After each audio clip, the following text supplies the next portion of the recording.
This is going to be my first reading of Jon Bartleaux. Got a little difficulty with it and whatever it is now. But anyway, please subscribe to my channel. I know that there are ads on here. Skip over them. Go and get you something while they're playing or whatever. And I will get a few cents from each of those ads being viewed, even though you're not watching them, as long as they go through and they terminate and whatever. That gives me a little bit. Please subscribe to this channel, and I have some offers to members that can come, and I'll have more readings and more possibly free books. At any rate, this is going to start Jon Bartleaux. Birth, the constant continuation of life. It brings such a wonderful, miraculous event and joy-filled occasion. My emergence into this world was not such a celebrated event. The usual shock against the newborn's body from temperature change and subsequent voluntary gulping of oxygen to fill infantile lungs did not happen. I did not scream a protest or flail my limbs. I remained limp, without body functions. I was not considered to be among the living. From habit rather than need, Dr. Andrew Halbron clamped off my umbilical cord and removed my attachment to my mother. Chance is all we are guaranteed in this sojourn we call living, and chance had all but stopped the life-sustaining blood flow to my body. Animals lay eggs, and through incubation the miracle of birth occurs. Eggs, or a single egg, are carried inside a natal sac in some animals, and the miracle of birth occurs. The newborn is mostly silent during the process, and afterward declares to the world how upsetting being taken from the secure confinement of the womb is. With pitiful protest shouted as vigorously as our newborn lungs will allow. The same life support cord leading from my mother to my body became my greatest enemy. It was tangled around my neck and decreased the blood flow to my body as I moved down the birth canal. My heart refused to beat as it normally do during the birthing process, and the breathing reflex was not achieved by the sudden shock to my system. My death relieved the responsibility of persons who would be burdened by a newborn in constant need of care without a mother. It was to be a major disappointment for some people, although welcomed by others. There were no bounds formed for me. Sorry about that. There were no bonds formed for me, only fantastic expectations of future developments. My death was not as startling or unacceptable for the people waiting downstairs as my mother's hemorrhaging during my birth would be, which is misunderstood and difficult to accept. People generally believe it cannot happen with a physician in attendance to prevent it. The medical professions are fully aware that internal bleeding is often not detected until time for deterrence and needed action is a thing of the past. Such is the case for my mother. A few minutes after my limp form was released from the secure confinement of her body, she ceased to live. I got to change pages here. My mother's young friend, My mother's young friend, Clarissa, was assisting Dr. Halbron in the upstairs room of the brothel, where my extraction and demise both occurred. After Dr. Halbron assessed my living conditions as terminated, Clarissa asked what he would do to start my bodily functions. When he conveyed his opinion that I was forever deceased, she interceded. What will start his heart beating?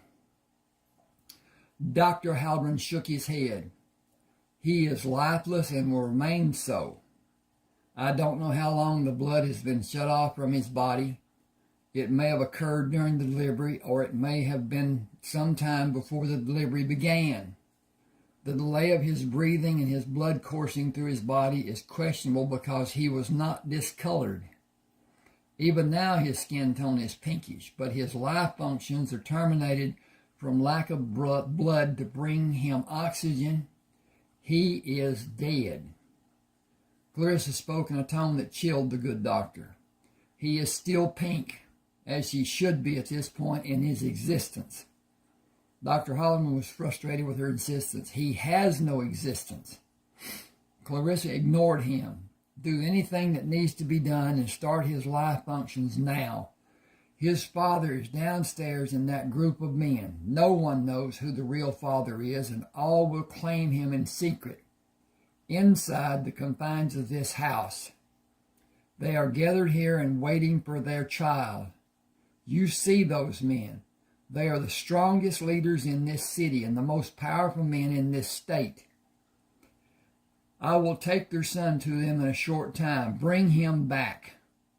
Start his life again now if you care anything about your own life.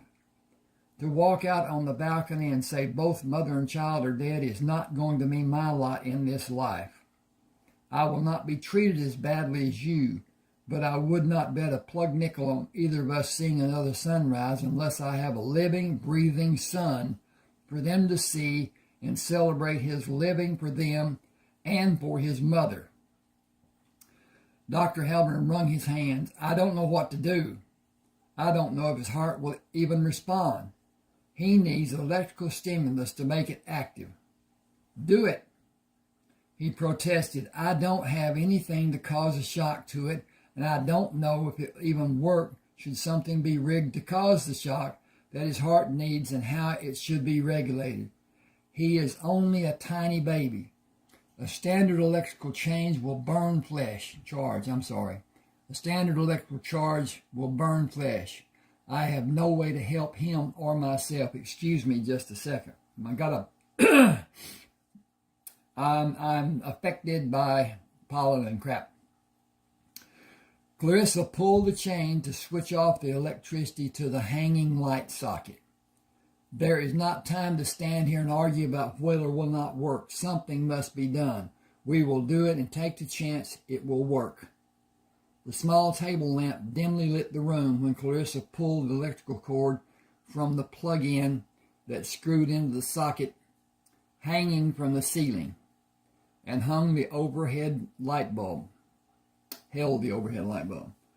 This was an old, I'm talking now.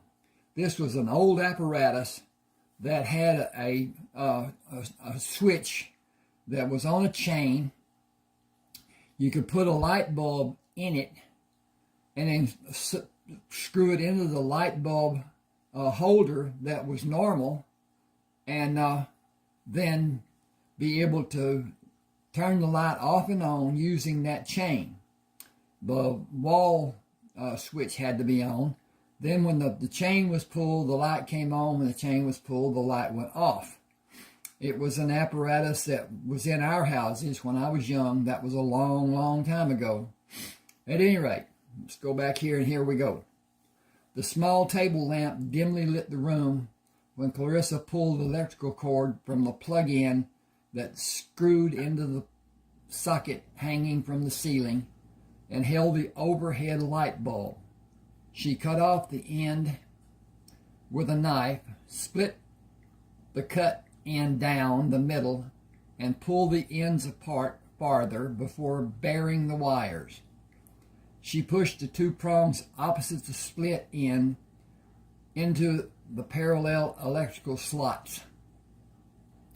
Taped the wire over his heart on his chest and over his heart on his back. I will hold them with my hands and slow the current. Turn the light off, and I will pull the chain to allow the use of the switch on the wall to turn the electricity on and off and shock him. Do it fast for both him and for me. He taped the bare wires into place and moved to the light switch on the wall. This is going to knock hell out of both of you and him. Both you and him. She checked the connection of the metal prongs. Excuse me, I'm backing up. She checked the connection of the metal prong she previously inserted in the plug-in on the light socket and pulled me up to place the palm of her hand under my body and laid me back on the bed. Placing her hand over the tape on her opposite hand should be, she pushed firmly against my body. Use the palm of your hand on the switch instead of your fingers. Up and down. Turn it off, on, and turn it off fast. And it will not do more than burn us a little. Do it. The electrical current struck both of them and dissipated when he switched the light off. I breathed in my first fresh air and screamed as loud as I possibly could. Clarissa pulled the tape away from my chest and rolled me over to pull the tape from my back. She pulled the metal prongs from the light socket plug-in. Turned the light back on and give us some ointment for our burns. Dr. Halburn looked at my chest and turned me face down on the bed. Turning me to lay on my back, he said, "He doesn't have a burn on his front side or his back side. Amazing. You don't have any burns either. You must have held so tight the current came on and the ends did not move until the slightest bit, even the slightest bit." Hang on with me just a second here. I got to check on something. Okay, we're doing good. And it is 4:30. Okay. All right. I need to manage the umbilical cord and clean him before you take him out. You need to be aware he will probably be retarded as long as he went without oxygen. Excuse me again. Clarissa said he will not only not be retarded, he will do better than every one of his classmates. She paused. I will tell everyone downstairs what has happened and come back to get him. There will be sadness because Francis died and joy that John lived. His name is Jon Bartleaux after his mother. Clarissa announced my arrival and my mother's passing and came back to take me downstairs to be welcomed. Madam took me from Clarissa and allowed everyone to see me. I was entering college before I learned that Madam's name was Charlize Thibodeau. She was my legal guardian and my legally adopted parent. She was never affectionate with anyone as far as I knew. Until I could walk, she carried me and tended to my needs, or she had someone tending me. If I was not in the playpen, the center of the great room, or sleeping in my crib in the upstairs corner bedroom, I was never alone. Someone was always nearby to be able to see me if I had a need. Where am I? Okay.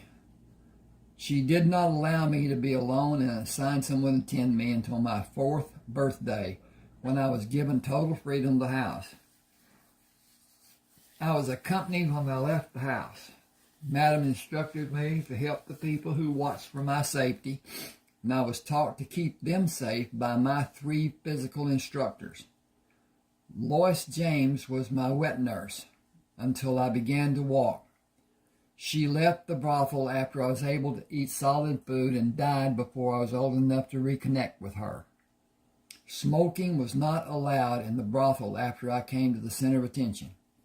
The men of the city came for the comfort of the women and lavished attention on me,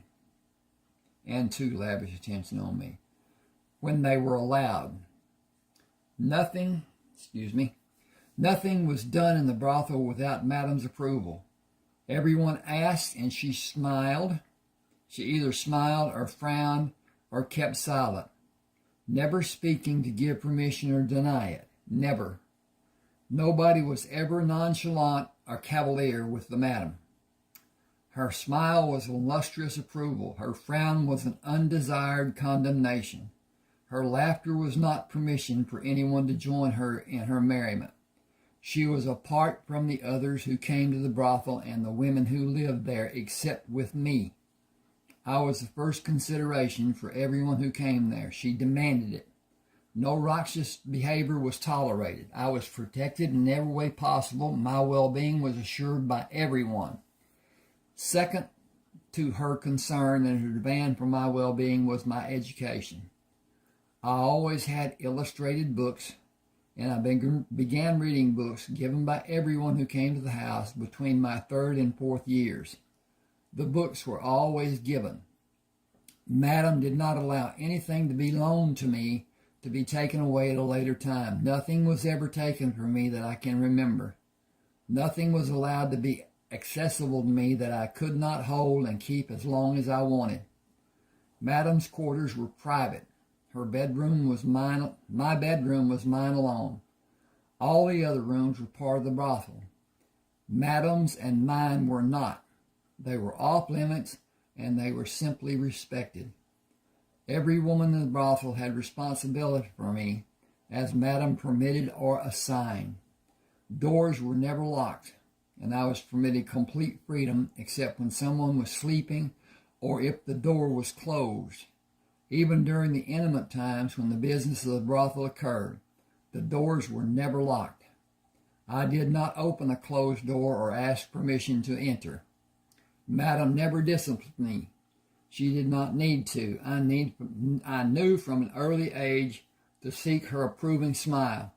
The chill that prevailed the house when she was distraught was palpable. I did all I could to please her, as everyone did. When her mood was pensive or brooding or truly dark, she was left strictly to herself by everyone. I always waited for her to come to me the few times I could remember something being amiss. She managed everything her life, in most cases, apparently without consideration.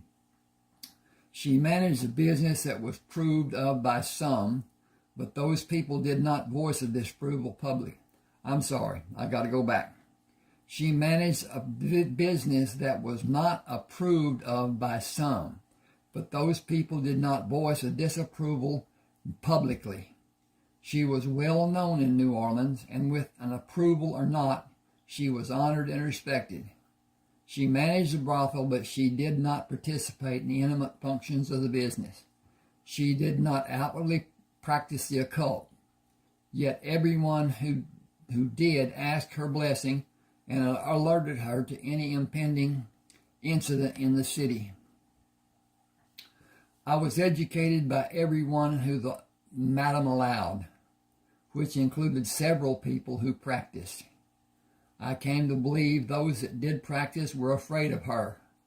I was never told why. It was simply not a matter for discussion.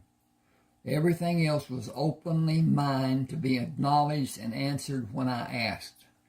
Segregation was strict during my childhood days, but people of all walks of life came to her small office on the porch of the house. They would knock and wait for her to come outside for their meeting. Money often changed hands, and I knew she kept money in the office. But as with every other door, the office was never locked. There was never a problem. It was not allowed, and she owned the property in the 6-block area in every direction around the brothel, and her tenants made certain there was never a problem. My life and my security was enhanced by Madam's protection of me and those people who were with me, and by the prominent people who were known by her. I believe I could not have been held accountable for anything I did short of a major crime. I never tested that theory, out of respect for everyone who favored me. The men who came to the brothel were always known to be strictly ignored by the neighbors. In my younger life, I believed that there were other reasons the privacy of the patrons were held so strictly. As my knowledge of the practice grew, I came to know there were other reasons. Many of the men who came to the house practiced and gave support to those who were known to be strong in the practice. Judicious silence was rewarded with good health, and at times actual help in some form when it was needed. Everyone concerned remained happy and healthy. I knew Madam was happy when she sang to me. Everyone knew when she was not happy. It was a rare occurrence when she was not. My attending public school began with a thud. For some reason unknown to me, a fifth grader named Marvin Bledsoe hit me several times. He bruised my left eye and bloodied my nose while we were on the playground at recess. The principal, Mrs. Clavier, drove me home and reported the incident to everyone in the house with a loud reproach of Marvin and acknowledgement of his punishment, both at the school and his home. She begged the forgiveness of the madam, to no avail. The madam took Miss Clavier's arm in her hand and forcibly walked her to the door. Forgiveness for an assault on John is not mine alone to give. Neither is exoneration. Influential people will visit him. The damage done will continue to be obvious for many days.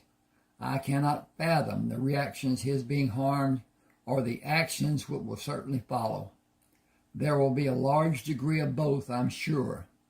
I will tell of your kindness after the act was undertaken, but his safety will come under scrutiny, and I cannot begin to predict the repercussions.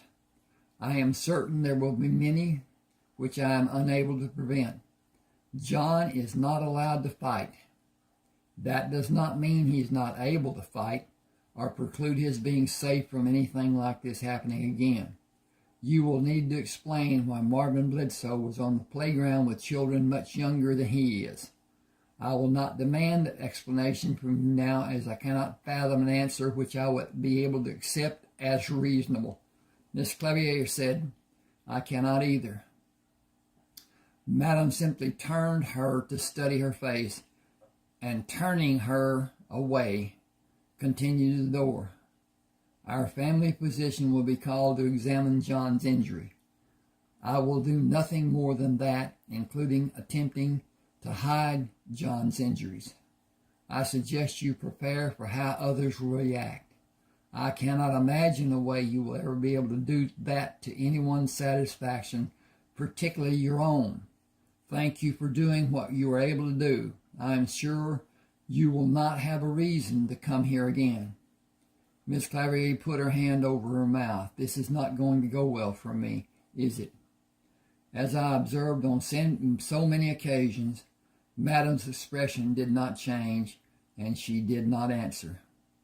When the chief of police came to the house, he took my shoulders in his hands and looked down at me. Who did this?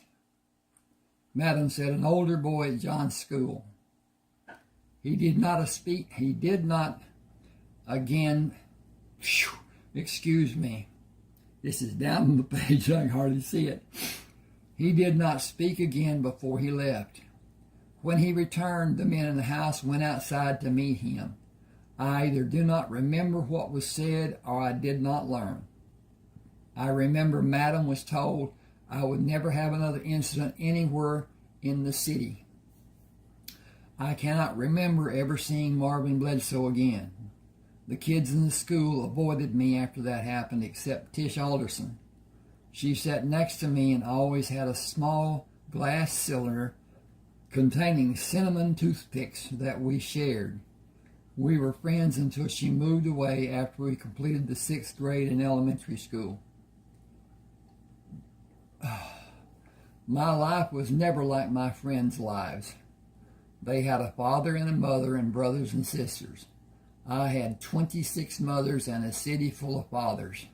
With no clue what a life of complicated siblings relationships held, I think I was blessed, as my friends told me about the complications they encountered and mostly wished to escape. That was 2 sentences I read as one. I had a wealth of knowledge imparted by surrogate parents. Nothing I asked about was withheld.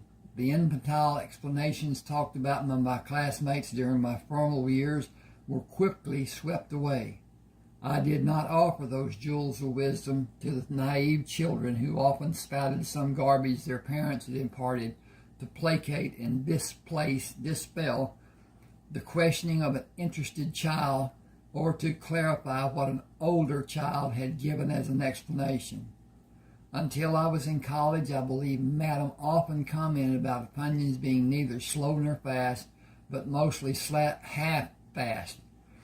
I took her words to be exact without seeing the humor. One day, while I was deeply engrossed in studying the library, I had an epiphany.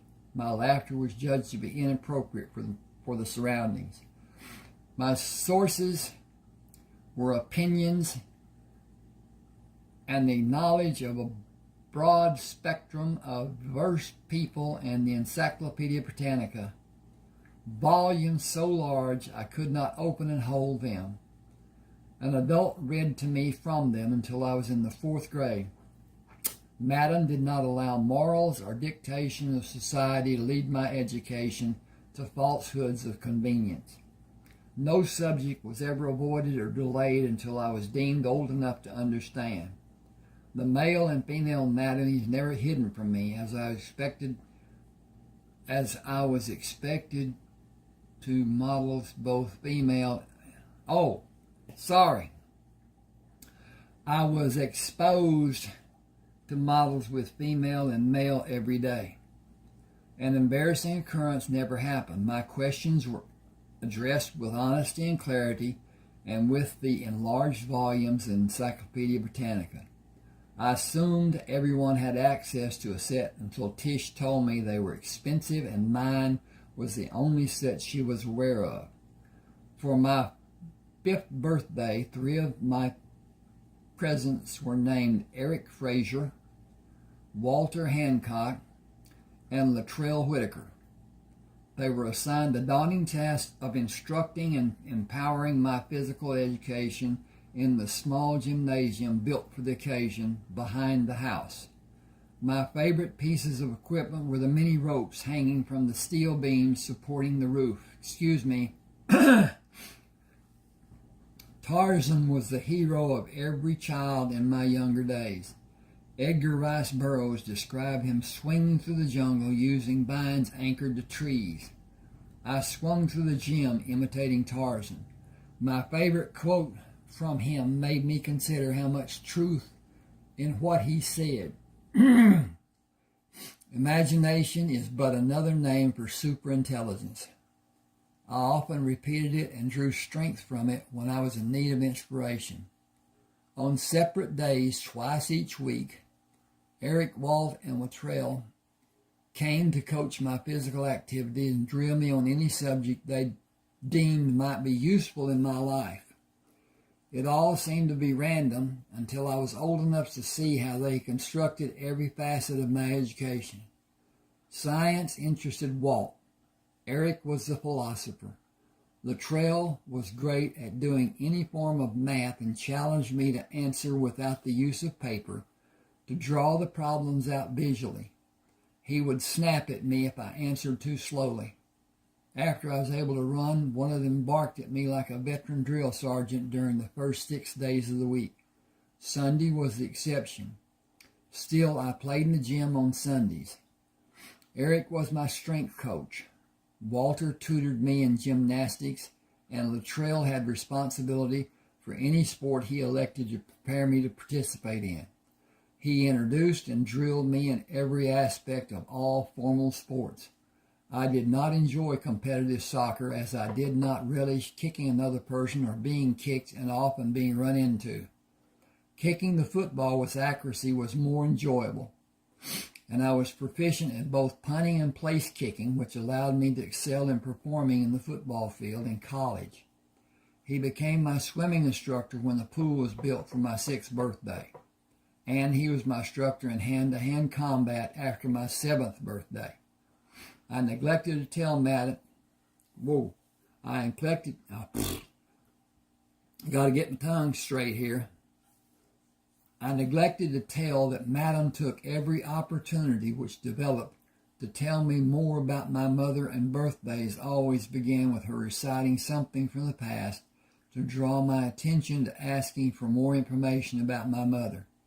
My mother must have truly loved the man who was my father to even the most bizarre and far-fetched extreme as might have been possible for her. Doctors warned her of her condition, preventing her carrying a baby to full term, and the danger she was subjected to if she did not abort her pregnancy. For reasons even Madam could not explain, she chose to keep me. Excuse me a second. Gotta see what time it is. Okay, 30 minutes.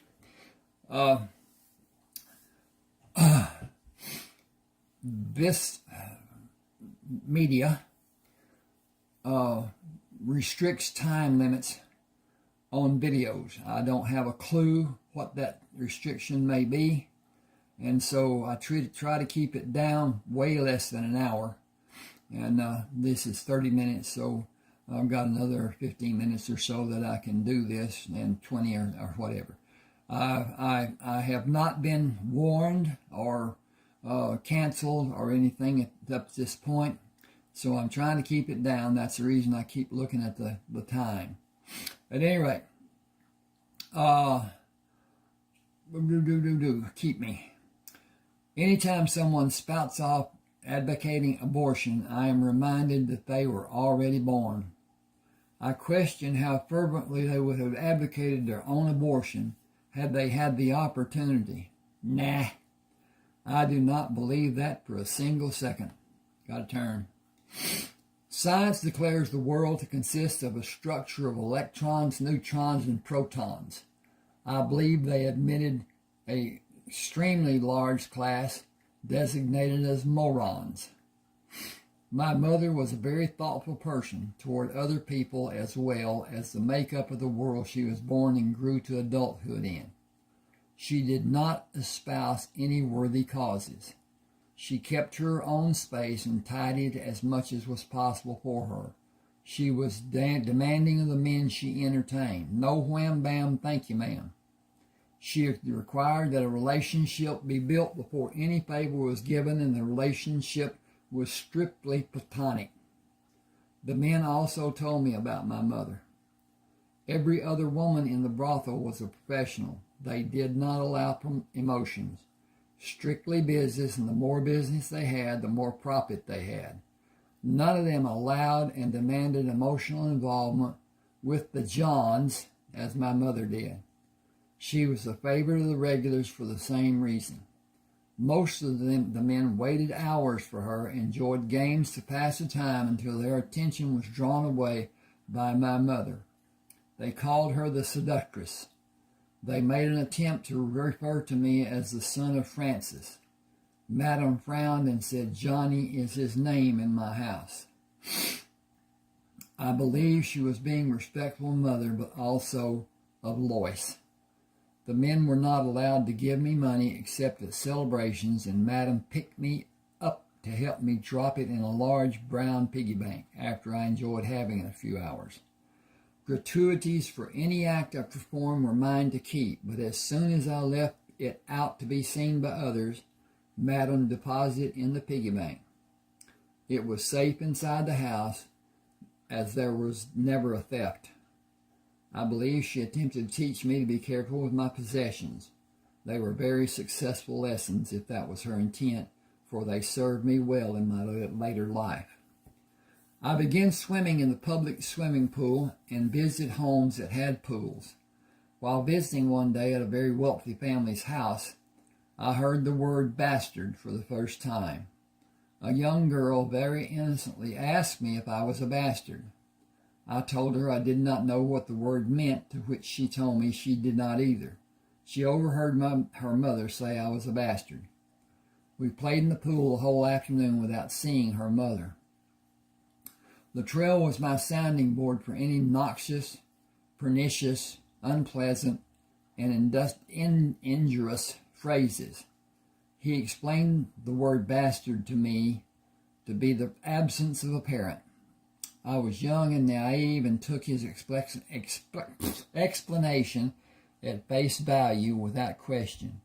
I referenced the encyclopedia to learn what the word meaning truly was and the connotation of the word as it applied to me. I was very happy to be alive, and it was not a concern for me. I never felt it was harmful to me, so it was never a problem. Several of the men wanted to be my legal father and adopt me, but Madam merely smiled. She asserted she would keep the legal control of my life until she died, and I would forever have the Bartleaux name. I did not change the name of my business for that reason. During my 13th birthday party on May the 8th of 1923, I was blindfolded and taken outside to see a new Oldsmobile parked on the street. Madam took the blindfold off and said, "Happy birthday." I said, "Thank you all. Are we going for a ride in this new car?" She smiled. "It is your birthday present from all of us, but you will not be able to drive it outside of the neighborhood." The driving permit I was given in June stipulated a licensed driver was to be seated as a front seat passenger until I was 17 and received a valid driver's license. I was not allowed to ask someone to ride with me. Madam instructed Eric, Walt, and Luttrell to remember their duties. They never questioned her reasoning. I did not either, and happily drove around the neighborhood without an incident or having anyone ride with me. I did as I was accustomed and learned through the trial and error, being careful to avert an accident by slow movements and quick lessons. My business ventures before my 14th birthday. My business ventures began before my 14th birthday. I had been visiting the docks with my friend Brian Castro in his car since spring arrived in New Orleans. We would park and move through the workers on the docks. Brian's father held the office of local secretary for the Longshoremen's Union. The dock workers had known Brian since he was a small child, but he was not allowed to freely roam the docks until the year before his 15th birthday. His dad arranged a birthday cake and a surprise party for him on the dock. I kept Brian away until the arrangements were completed. I went too far in my page turning. The candles on the cake were burning brightly, and the men were hidden to surprise him. I had Mr. Castro's attention from my birth on a weekly schedule. I am sure Brian did not know about his father's nighttime visits, or if he did, he kept it to himself. I never knew if Brian had a mother. He never spoke of one, and I was never invited to his home.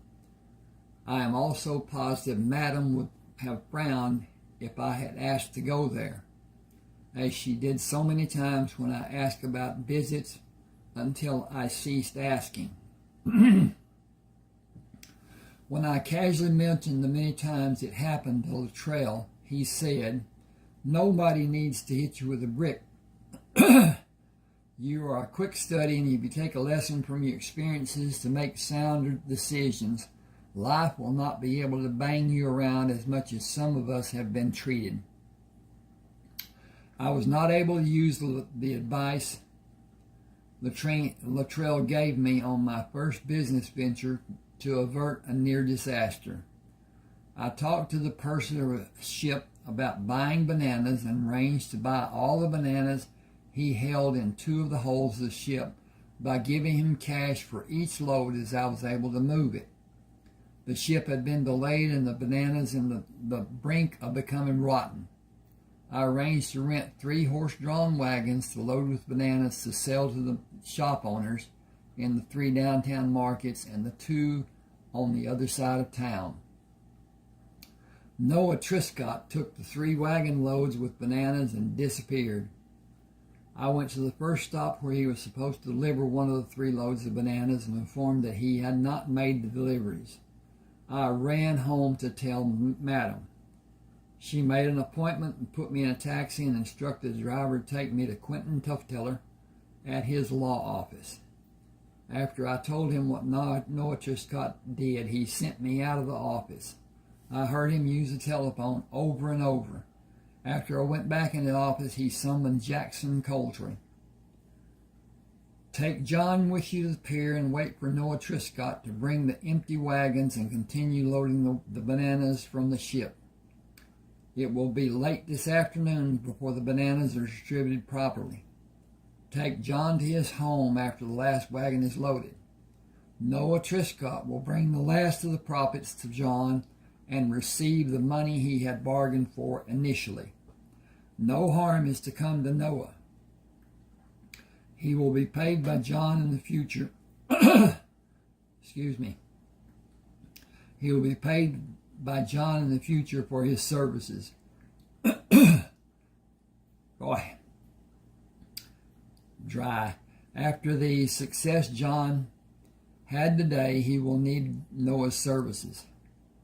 Noah will be loyal to John and completely trustworthy. He has been chastised, instructed, and educated.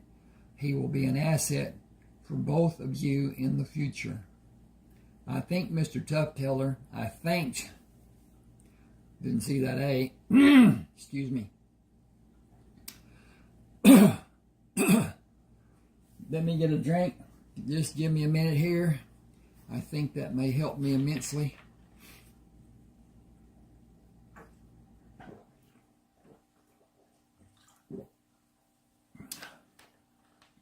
My throat was dry.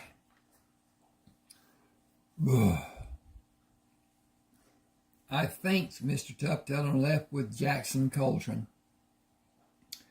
Mr. Tufteller is very stern. I have never seen that side of him before.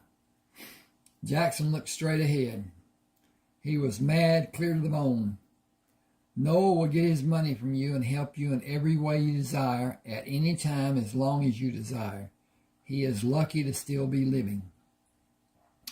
He was only trying to get more money from you. If he had actually stolen from you, he would have just disappeared and never been seen or talked about ever again. He did not try to hide, so he is still alive. He can count his lucky stars by Miss Clarissa wanted more from him, but Mr. Quentin asked her to allow him to handle Noah. Noah is one lucky fool. You won't have any more problems dealing with him. I remained silent until we arrived at the pier, but I wondered why Miss Clarissa was involved. Jackson stayed with me through the afternoon, collected the money from Noah, and paid for the loads of wagons as they were brought from the ship and loaded into the wagons. It was growing dark when Jackson drove me to the brothel. He tied the horse and came inside to talk to Madam, and later went upstairs with Madeline. I had to figure that out. Noah brought the cash he was given in payment for the last loads of bananas. He carried it in a bulging brown paper shopping bag, with one hand under the bottom of the bag and the other keeping the bills from blowing out of the open top of the bag. I took the bag to the table in the kitchen and dumped it out in a manner that did not allow us to move off the top of the table. Did not allow it to move. Noah and I counted the bills, placing them order stacks in both ends of the table, and wrote our count on the paper beside the stacks.